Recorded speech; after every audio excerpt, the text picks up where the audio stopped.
Hello students, this is the third part of the chapter Rural Livelihood of Class 6 Social and Political Life. So now we will study about the third character of this story, that is Ramalingam, and I have already told you about what is the situation of Shekhar, what is the situation of Raman and Thulasi. But Ramalingam's situation is much more better than those two characters because one of them was the laborer, agriculture laborer.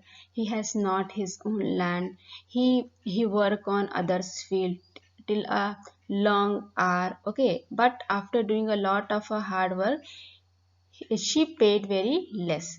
If I talk about Shekhar, though Shekhar has his own land, but that land is very small, and because of that, the whole year requirement cannot fulfill through that. So he also produce in his own field, but because he borrows some money from a trader, from a money lender, so when he get his crop, he has to sell it to a trader. So whatever rest crop is with him, that is not enough to fulfill uh, whole year need. Because of this, he also do some other work. And now we will look on the situation of a Ramalingam. So Ramalingam, like farmer in our country, are very less. These type of a farmer have a much more land. So, and in that, if they have more land, it's mean that they are getting a lot of a production. Okay, so that production they also use for themselves, as well as they also able to sell that into a open market, and they get a lot of a profit. So whatever money they get after selling the crops, they also start some other business, like some of them open a shop which sell fertilizer, seeds, pesticides. Okay, and also they can start a grocery shop to cater the needs of the local people. Some also involve in trading because all the farmers have not any vehicle. Okay, have not a system of a transportation.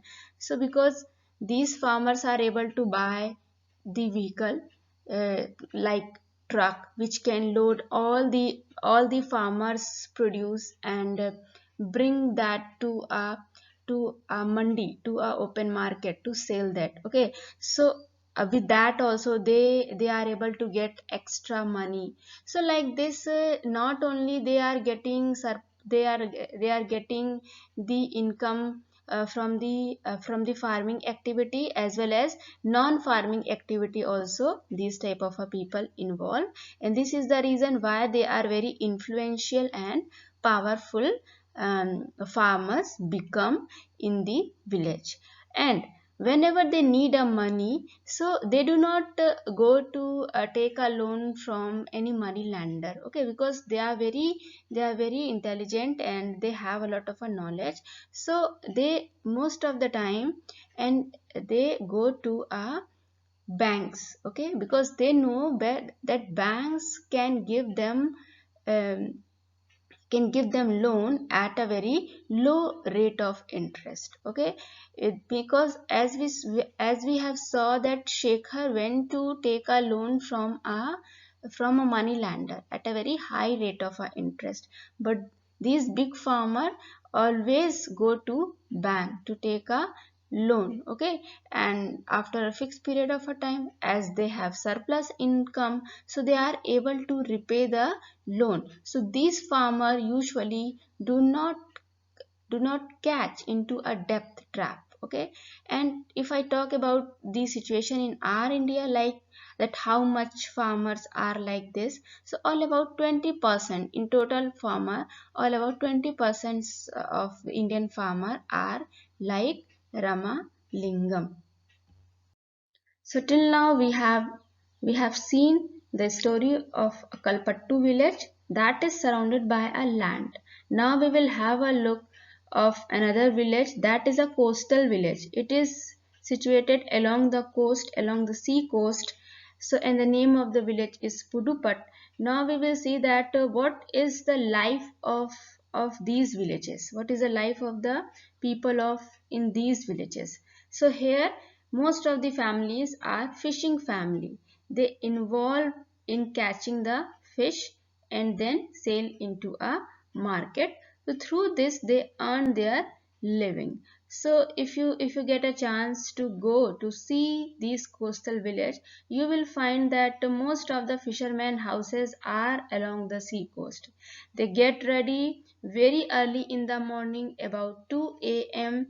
with their fishing net, fishing boat, and go to the sea. They catch the fish, and then about 7 o'clock in the morning they return back with their catches. Their women wait for them. Women get the fishes and then they start selling at the beach. So in the morning at the beach you will find a lot of economic activity.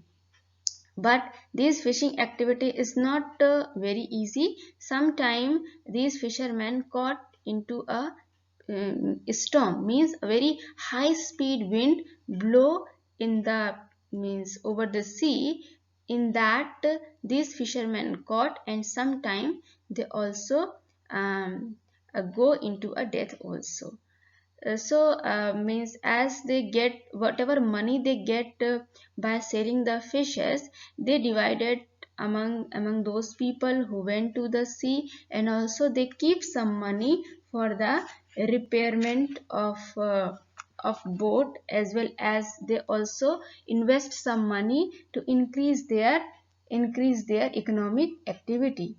And also because this fishing activity is not able to give a full-time job to these people, because during in a monsoon season they do not go to sea to catch the fishes, because this is the time of fish breeding. So during that 4 months they, for their survival, they borrow the money from their trader, and because of this later on they are forced to sell the fish to that trader, and they cannot they cannot sell it into a open market. So this is the lean period when fishermen suffer a lot. And also sometime when tsunami occur, so the problem of these fishermen increase.